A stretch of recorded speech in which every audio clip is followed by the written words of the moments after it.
What is up, Packers fans? Happy Thursday. Welcome into an all-new episode of the Pack-A-Day Podcast. I'm your host, Andy Herman. You can follow me on Twitter at Andy Herman NFL. You can find the podcast at Pack-A-Day Podcast.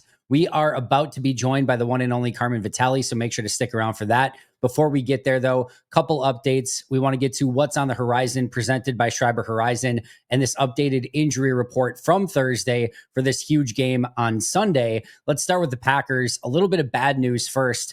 Javon Bullard, who was limited with an ankle injury on Wednesday, did not practice on Thursday. That's a pretty big update. He has been integral to this defense. He's really improved from a cover standpoint in that slot position. He has been physical and aggressive playing in the slot, almost like a linebacker when they're in nickel against more base offenses. He's been really, really good. If he can't go, another player on this injury report, Nate Hobbs, who is limited as well, could get that role and get that nod and return to the lineup in maybe a little bit more of a ideal position for him playing in the slot rather than outside.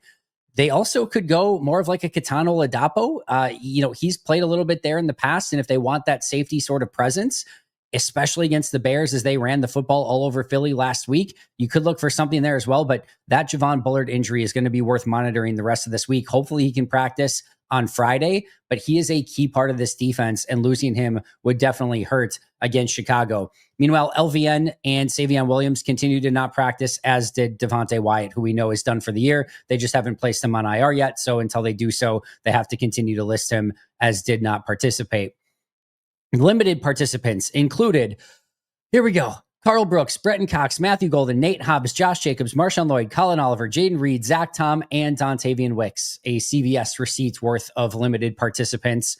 Lots there, but mostly the good news here is that all of those players were practicing in some capacity. They're going to need Carl Brooks along that defensive line. Getting Golden and Reed back would be huge for the offense. Obviously, the trio of Cox, Oliver, and Lloyd, I don't expect to necessarily play this week, but they do have a roster spot if they potentially need it, although that probably goes to Jayden Reed more likely. Zach Tom, Josh Jacobs, limited. Overall, again, your expectation is that the majority of those players that aren't on an injured list are going to play. I think the big one to keep an eye on there is Jayden Reed. And I guess to a maybe larger extent now, Nate Hobbs as well, if in fact Javon Bullard can't go this week. Full participants included Edgerrin Cooper, Jordan Love, Barron Sorrell, and Quay Walker. An upgrade there for Quay. That's a good sign for him that he's going to be able to play this week. It's going to be, I think, really important, especially again against this Bears run game, that Quay Walker is back out there, hopefully at 100%. He is very, very important to that defense. I know Isaiah McDuffie did a really good job filling in, but guess what? They're probably going to play a lot of base in this game as well against Chicago. And if they do, McDuffie could get a lot of playing time as well. For the Bears, their players who did not participate were Ruben Hypoletti, Roma Dunze, Tyreek Stevenson, and Joe Thuney, although Joe Thuney was just rest. But Roma Dunze and Tyreek Stevenson continue not to practice. So those are two to kind of keep an eye on big time for Chicago this week. I think the assumption was that Dunze especially was maybe going to be good to go. On Thursday, he wasn't. And so if he's out, that would be a huge loss for Chicago. Limited participants included TJ Edwards and running back Kyle Monungai. Monungai was out of practice, or at least estimated for the walkthrough on Wednesday. He was limited on Thursday. Full participants were Andrew Billings, Jalen Johnson, Dominique Robinson, and Noah Sewell. That's your full injury report. Again, we'll keep an eye on it on Friday when we get the actual questionable, doubtful, out designations. So we'll have that for you coming up. But for now, that's what we know about the practice report. Again, big ones to keep an eye on for Green Bay. Javon Bullard, and then I would say Jayden Reed and Nate Hobbs at the moment. And then for Chicago, Tyreek Stevenson, Roma Dunze, TJ Edwards, and Kyle Monungai, the big four for them. Now, I do want to take a moment to tell you about Schreiber Horizon's suite of solutions and a key part of it, which is The Hitch. The Hitch is Schreiber Horizon's end-to-end logistics solution, ensuring your product moves safely and efficiently from plant to retail. Schreiber goes beyond basic transportation to deliver a seamlessly integrated distribution experience. From temperature-sensitive freight to customized packaging solutions, Schreiber manages every step with precision, reliability, and care. Here's what you can expect: cost efficiency, scalable support, simplified operations, and of course, trusted expertise. Hitch doesn't just move product, they connect you to one of the most trusted, well-established distribution networks in the entire food industry. Backed by decades of Schreiber experience, Schreiber partners with major retailers, reliable suppliers, and expert carriers to ensure your goods get where they need to go efficiently, accurately, and on time. You can find out more by snapping a picture of the QR code on your screen or going to schreiberhorizon.com. Also want to take a moment to tell you about Luigi's Frozen Pizzas. First and foremost, I want to say something about frozen. I feel like there is a connotation when it comes to frozen pizzas. Enough with that. Frozen pizzas are amazing. They are as good as any other pizza, delivery, or the take and bake, or do it yourself at home. These Luigi's Frozen Pizzas are as good as any pizza I have ever had, period. End of story. They are my favorite pizza. So get rid of that connotation of, oh, it's just a frozen. No, this is more than a frozen pizza. So go get your Luigi's Frozen Pizza. Right now, I want to tell you about the Gourmet Pizza Parlor Supreme Pizza, Parmesan and Romano cheese, Wisconsin mozzarella, Italian sausage, pepperoni, mushrooms, black olives, green peppers, and onions, and they do not skimp on the toppings. These are absolutely incredible. Go check them out at your local grocer's freezer section. You can find them at luigispizza.com, and of course, follow them on social media at Luigi's Pizza. And you know what time it is now. It's time to be joined by the one and only Carmen Vitali. Let's get after it. We're being joined now by the one and only Carmen Vitali. You can find her on Fox Sports Radio, of course, at Carmi V on social media. Carmen, it has been far too long. How are you doing, my friend? I'm good. It has been a while because of the holiday, but that doesn't mean football stops. And there's my dog. He's here too. We've had a lot of pets. We've had a lot of pets recently. I think Justice has had his pet on. You've had your pet on. We had one other one too that I'm forgetting now. But either way, it's been very pet friendly, which I appreciate here at Pack-A-Day. He has a nose for like when I get on a podcast or something, because he was literally just like laying by the window out in the living room. But God forbid I close the door and then he's whining outside. And then as soon as I get on a podcast, he wanders in and wants pets and whatever. Just wants to be a part of it. He wants to talk Bears Packers. I think he's a Packers fan. I hate to tell you. I think he might be a Packers fan. We'll see. You're right. He's always in on this podcast in particular. I'm telling you. So I'm telling you. We've got a lot to discuss, obviously. Let's just kick things off. I know it's forever ago now in football terms, but Packers-Lions, what did you see from that game? What were your kind of key takeaways? Yeah, I mean, that's the Packers that we thought we were getting from us this season, right? Those were the Packers that look like they're coming for the division. That looks like the Packers that, obviously they were very prepared with a very familiar opponent. The Lions have been going through their own issues too. So I think that's one little caveat to kind of keep in mind is just the injuries that they've had and how they haven't really been able to get a lot of stuff going because of it. But I mean, hey, the Packers did exactly what they were supposed to do. And that was kind of the game where you're like, oh, okay, they are still capable of all of that. Yeah, if they could just play like they play against the Lions every single week, I'd feel really good about this team moving forward. They looked fantastic in week one. They looked fantastic on Thanksgiving. They just have to carry that energy into the remainder of the season and things should be good. This is a clear and obvious statement. Everyone knows it already, but Micah Parsons made his presence felt in that game. He has been everything and then some for what the Packers could have possibly hoped for in that trade. I don't even know what question I want to ask you, Carmen, but Micah Parsons has been freaking incredible. Yeah, and what's been, we knew Micah Parsons could do this, but just to continue to see it where he's shedding, not like no self-respecting team is leaving Micah Parsons one-on-one with anyone, right? And Micah Parsons is still being effective anyway. I mean, he's one of, if not the best in the league at getting off of double teams, getting past double teams, combo blocks, all that kind of stuff. And that's what's, I think, so special about him is because even when you game plan for him, even when you expend multiple resources to try to stop him, he is still effective. That being said, and I don't know if this is going to piss people off or make people mad, but I do think that you can fall into this trap. And I don't think I think maybe Jeff Hafley has kind of adjusted, especially from what we saw against the Lions, but I think you can fall in a trap of saying, well, we have Micah Parsons on our defensive line. We don't have to blitz. We don't have to come up with these creative like rush packages. We don't have to come up with all of these like exotic pressure looks and this, that, the other. And I don't think that's entirely correct because I do think that there is still the Packers haven't reached their pass rush ceiling. And when you have Micah Parsons, could you imagine if you were creative up front and you did some of those interesting like stunts and you brought in DBs for some DB? I mean, the Packers are blitzing at the second lowest rate in the league right now. And I'm not saying that's a cure-all by any stretch of the imagination. We that's not necessarily the case, but I would like to see a little bit more creativity. I think we saw a little bit of that against the Lions. But I just don't want to fall into the trap of like, well, we have Micah Parsons, so we can get pressure with 4, because that's not necessarily what you want to live with, especially going into the postseason.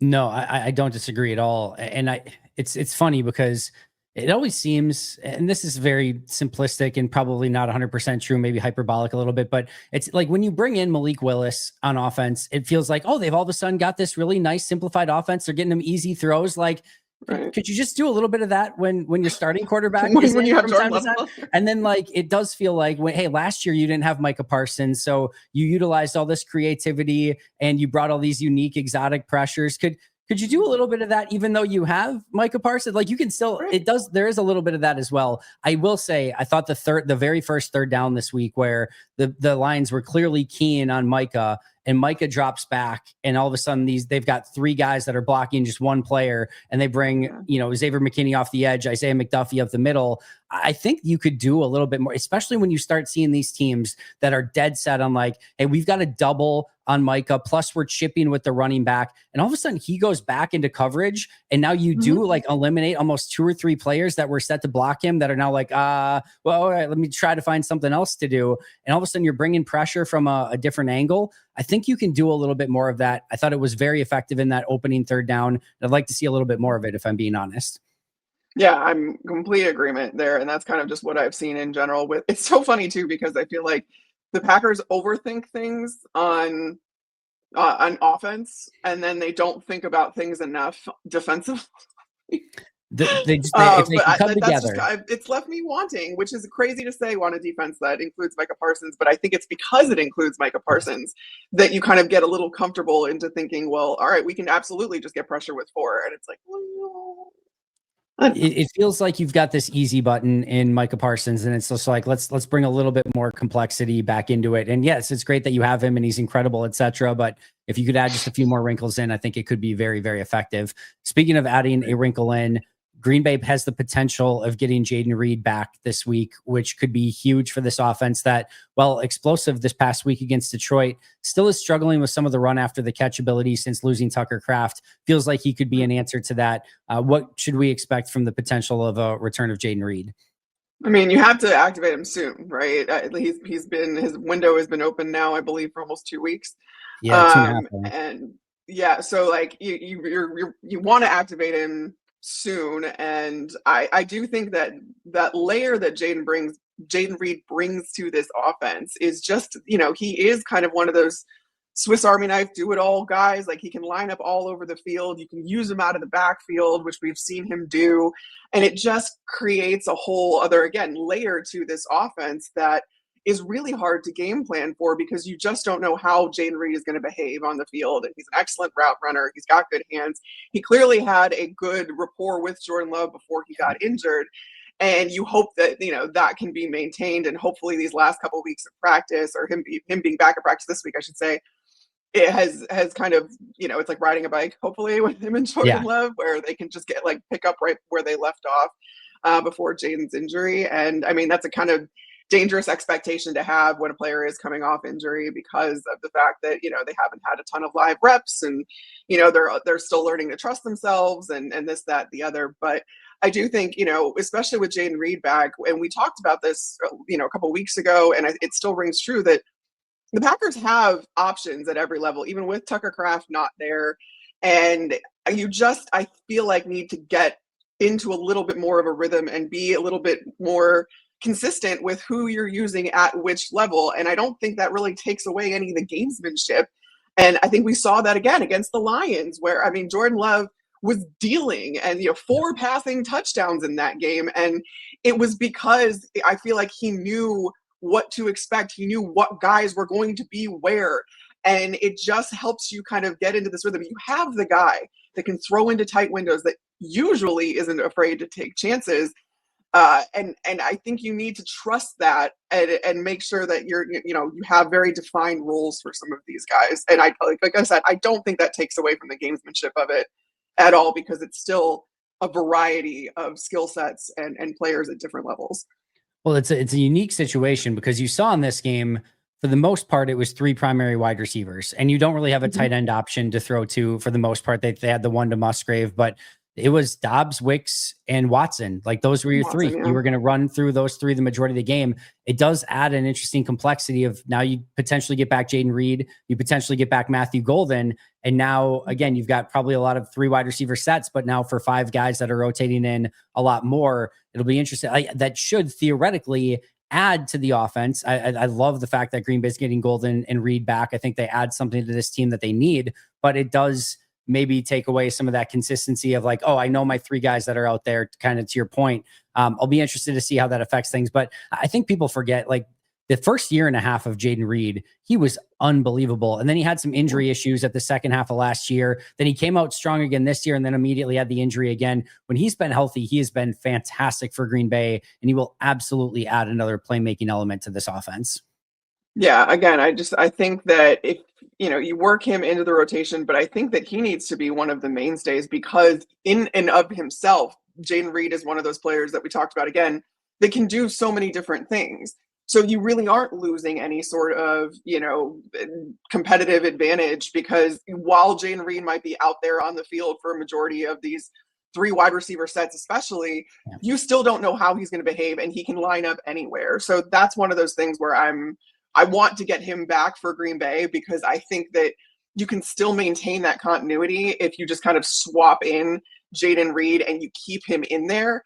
And again, he allows you to still do so many different things and stay multiple, which I think is kind of the priority of Matt LaFleur, almost to his detriment for a lot of this season. But hopefully it looks like they're figuring it out if the Lions team is anything to go by. Agree. He does feel like a little bit of a skeleton key, Jayden Reed, for this offense. And if they can utilize him the right way, again, it does feel like he can add a very fun element and maybe make this offense even more potent than what it has been as of late. I want to spend the majority of the time talking Packers Bears. I know you're very in tune, obviously, with the Bears being in Chicago. Let's start with this start for Ben Johnson. It's very similar to me of when Matt LaFleur came to Green Bay. And they, Matt LaFleur was able to get buy-in immediately. They had a ton of wins. They made a playoff run right away. If you look at like the point differential, everyone was calling Green Bay at the time the most fraudulent, like 11-win team or whatever, because they had so many close wins, and like there weren't many that were super impressive. They had maybe an easier schedule. It reminds me very similar of that of what's going on in Chicago. Of like, yes, they're winning the turnover differential by a lot. Let's see if that can keep going. Yes, they've had a little bit of an easier schedule. Yes, they've had some very close wins, and they continue to win those close games, but he is getting the buy-in from this team. They clearly are going with his vision, which rightfully so with what they've done so far. And this is a team that's playing with a ton of confidence. Hey friends, it's time to get our sleeper picks in for this huge game between Green Bay and Chicago. I don't know about you guys, but I am having a ton of fun with Sleeper this year. If you haven't tried it yet, I don't know what you're waiting for. This week in this huge matchup, I'm going relatively simple. And this is the beautiful thing. You can mix and match as many of these as you want. I'm going with as little as 2 in this game. You could go, way more than that and mix it up. And there's a lot of different ways that you can get your sleeper picks on. But this week I'm going Jordan Love, more than 212.5 passing yards. I know that Chicago's defense, especially in their defensive backfield, they've got some talented players. They give up yards. It's turnovers how they win. And I expect Green Bay to be able to throw the ball in this game. So more than 212.5 passing yards for Jordan Love. On the flip side, I know that Roma Dunze's become more involved as their tight ends, of course, Luther Burden as well. But DJ Moore has been a bit of a pain for Green Bay in the past. 26.5 is not a ton of receiving yards. I'm going more than 26.5 receiving yards for DJ Moore. Here's the best part. If you haven't tried this yet, now is the perfect time. You can get a 100% match up to $100 by utilizing code PACKADAY. Yes, 100% match up to $100 by utilizing code PACKADAY. So what are you waiting for? Get your sleeper picks in today. Terms and conditions apply. See Sleeper for details. They're available in over 25 states nationwide. So get those sleeper picks in right now. It is, and I think there's like this team has been compared a lot. I feel like to Green Bay when Matt LaFleur first got there, or the 2022 Minnesota Vikings, Yep. that were like they had a negative point differential. They ended up making the playoffs and this, that, the other, but they're fraudulent in this. But I want to say that the most impressive part of this for the Bears specifically is that in those other two instances, whether it's the Packers or the Vikings, they had a veteran under center. They had Sure. Vikings had Kirk Cousins, Packers had Aaron Rodgers. And that's not the case for the Chicago Bears. They have what is essentially a rookie because I think everybody wants to forget about Caleb Williams' first season in the Yep. NFL, including Caleb Williams. And he had to start over from ground zero with Ben Johnson and build himself back up in the fundamentals that Ben was teaching him. So I think that's what's especially impressive about all of this is not only has Ben Johnson got the buy-in, and he's clearly concocted a sustainable offensive kind of philosophy, and the physicality that this team is playing with on both sides of the ball is just something that Chicago has been sorely missing for such a long time. And he's doing it with a quarterback that is still very much developing and has not at all reached his ceiling. I mean, Ben Johnson said it this week and then tried to clarify it later, although I didn't think it was necessary, where he said, we're winning in spite of our passing game, not because of our passing game. And he included the receivers and the quarterback in that. That was not a shot at Caleb Williams if you listen to the entire quote. And I thought it was very unnecessary, like I said, that he came back and had to clarify his statement. I mean, I didn't see anything wrong with what he said. It was just Right. truthful. It was true. And Caleb Williams knows that. So the fact that this offense is as potent as it is, they've got one of the most explosive play rates in the league, and it's because they lead the league in explosive rushes. They also lead the league in things like yards before contact, which is something I look at to exclusively kind of hone in on what the offensive line is doing and how well they're doing, because there's so many the metrics to evaluate offensive line player, just it's not easy to do. It doesn't lend itself to being very quantitative, but when you look at things like yards before contact, I mean, these Bears runners are getting almost 2 yards of a head start before anybody makes contact with them. And you combine that with having a complementary run game with those two running backs in the backfield. It's not Sonic and Knuckles necessarily from Detroit, but the kind of mentality behind it is the same, where you have DeAndre Swift, who's really good in space. He's got really good vision. And then you have Kyle Monangai, the 7th-round rookie, who's this bowling ball that can go north-south very easily. He never stops running. He never stops pushing. And having both of those guys in the backfield behind this offensive line that is multiple in and of itself in the schemes that it runs, because these guys are so smart, but they're also playing physically. This team is leaning so much on its run game, and it's working, but it hasn't hit its ceiling because of the fact that we haven't seen Caleb Williams' best ball yet. There's still a ton of stuff that he's missing, and he's not quite playing within the structure of the offense as much as you'd like. So I think that's why this is so incredibly impressive, is that they've clearly prioritized the right things in Chicago, as like Ben Johnson has, whether that's, establishing the physicality and the culture behind that and getting the buy-in, but also concocting something that can still be productive even while it's developing. That to me is the most impressive part. Yeah, I'm right there with you. Where do you see Caleb in his development? Like you said, you almost have to throw away the rookie year. Obviously, first round pick, it was thrown around like generational talent, and it was, tank for Caleb and things like that. Obviously, again, first year wasn't what anybody wanted. Second year looks like it's trending more in the right direction, but again, still some meat on that bone to kind of be attacked. Where do you see his progression right now?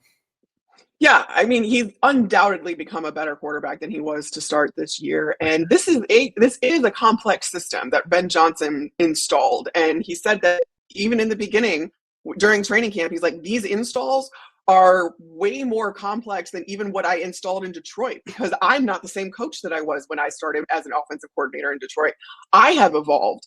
And so I'm asking these guys to evolve with me. So I do think that there's so many different moving parts for every single person in this offensive scheme that it's hard to kind of you just need time and you just need reps. Because the other thing that's interesting too, and it goes to what Ben Johnson was saying about how the passing game, just isn't there yet. And he was talking a lot about receivers, but it's interesting because when you watch, even when it's a run play, everybody's involved. The receivers have a job.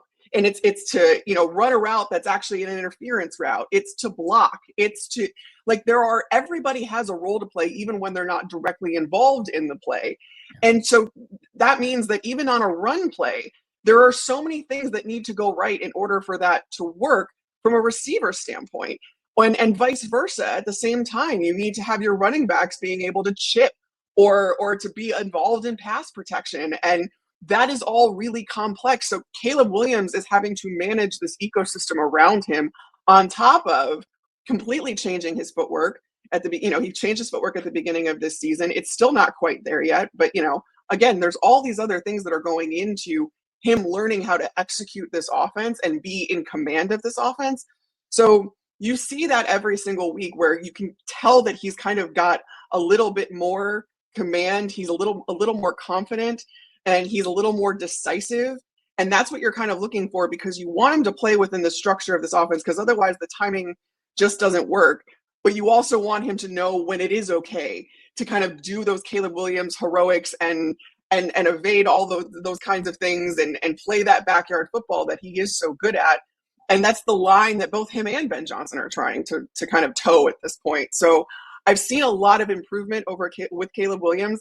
And so much of it has been mental, because that's really what is going to help him excel in what Ben Johnson wants out of him in this offense. And I'll just say, if he finds a way to take that next step, it's a very scary team in Chicago. Yeah. Because that to me is the one thing where it's like, you can still see there's some inconsistency, like basically what Ben Johnson said a week ago, the passing game still needs to be better. And if the running game is there, the defense is interesting. We'll talk about that in a second, but the turnovers are certainly there. If all of a sudden the quarterback and receivers click just a little bit more, then that's a totally different story in Chicago for sure. But I think all of that in a big way too is predicated on what they've been able to do to make over that offensive line. That offensive line is playing as good as any in football, and that's going to be a big challenge coming up for Green Bay this week. That was such an important piece. And honestly, why I was so optimistic about the Bears coming into this season was essentially because of what they did along the offensive line, going and trading for Joe Thuney, who is just the best possible leader that you could install in a unit that you're trying to make over completely. I mean, not only does he have the experience to say, hey, I've won multiple Super Bowls at this point, I've got rings to fill up an entire hand, basically, but he's also still an extremely good player. He's got the right kind of mentality behind it. He's very smart. And then you add a guy like Drew Dahlman at center, who's a Stanford grad, son of a coach. You got Jonah Jackson, who was familiar with Ben Johnson's scheme coming into this because he had played under him in Detroit. So it all worked, and it all made a whole lot of sense. And so when they did that, I was like, man, if this line gels and like you have this kind of clarity going into the season, which the Bears had not had, by the way, like they didn't know who their starting five were because of injury and this, that, and the other for the prior years. And it was infuriating. But Ben Johnson just really prioritized this offensive line. And that's what gave me optimism. That's what made me think, okay, you know what? This could work.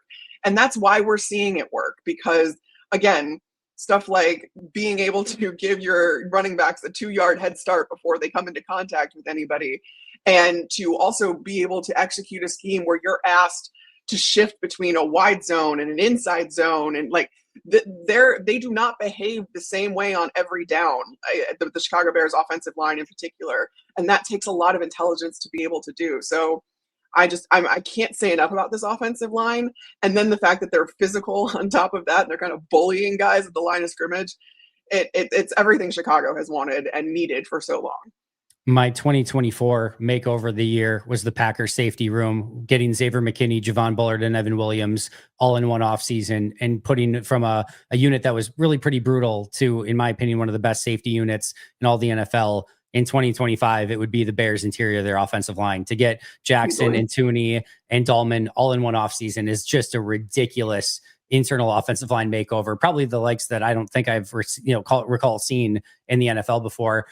This isn't obviously a makeover, but it's certainly a regeneration of a defensive backfield that it was really good. But getting Jalen Johnson and Kyler Gordon, Kyler Gordon back. I had a brain fart. Jalen Johnson and Kyler Gordon back in that defensive backfield is really huge for Chicago. It is. And I mean, I think especially when you talk about Kyler Gordon, who can, play multiple positions, but they brought him in as they want him as the nickel. And then they went out and they got CJ Gardner Johnson, who is also a guy that has so much experience at different positions, even within Dennis Allen's scheme, because he was with him for so long in New Orleans.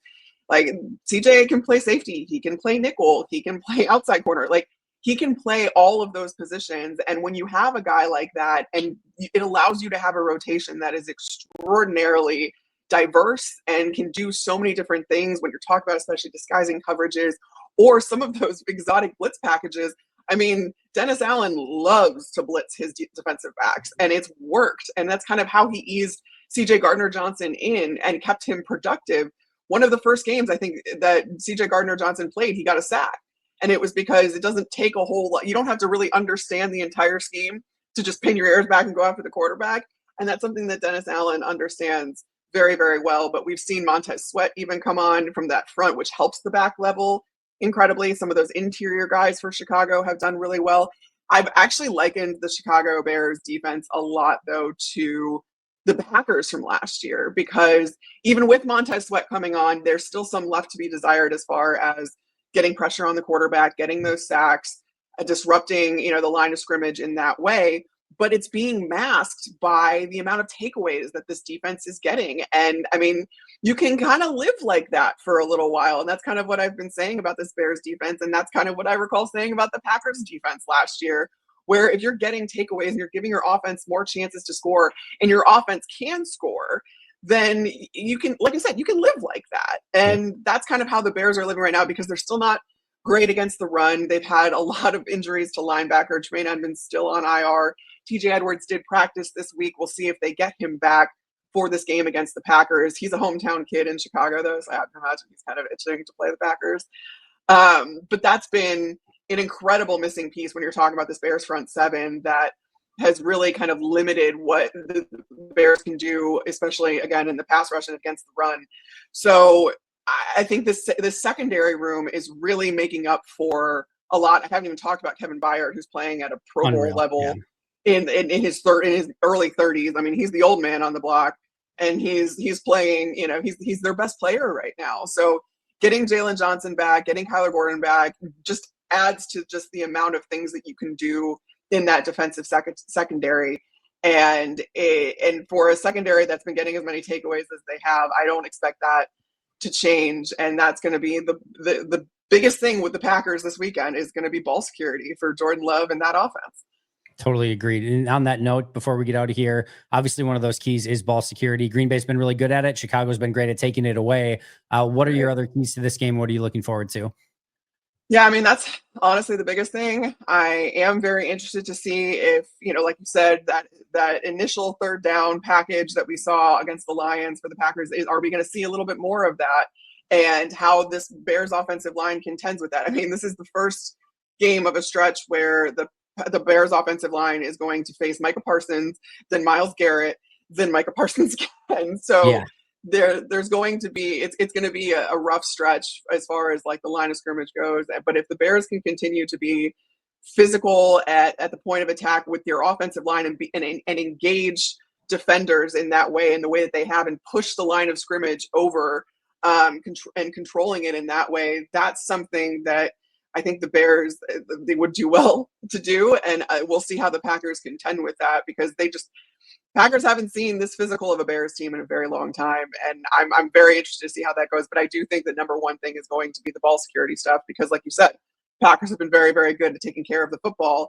Bears been very, very good at taking it away. Who wins that battle, I think, is who wins this game. I'll be interested to see if Micah lines up across from Darnell Wright, or if they kind of go to that other side to maybe get more of an advantageous matchup. If we do get some Darnell Wright versus Micah Parsons, that has the ability to be a very fun matchup really, as well. Really fun one. Yeah. Big time. Carmen, I cannot thank you enough. We'll talk about this game next week and break it all down. I cannot wait for that. Enjoy the slate of games this week. Where can we find all of your incredible work? Go to Carmen V on Blue Sky and on Twitter. And that's kind of where you'll find all the stuff that I'm doing. Find her at Carmi V. You can find me at Andy Herman NFL. Make sure to give her a follow. We appreciate that a ton. We'll be back next week with you guys. I'll be back tomorrow. But until next time, and as always, go Pack Go.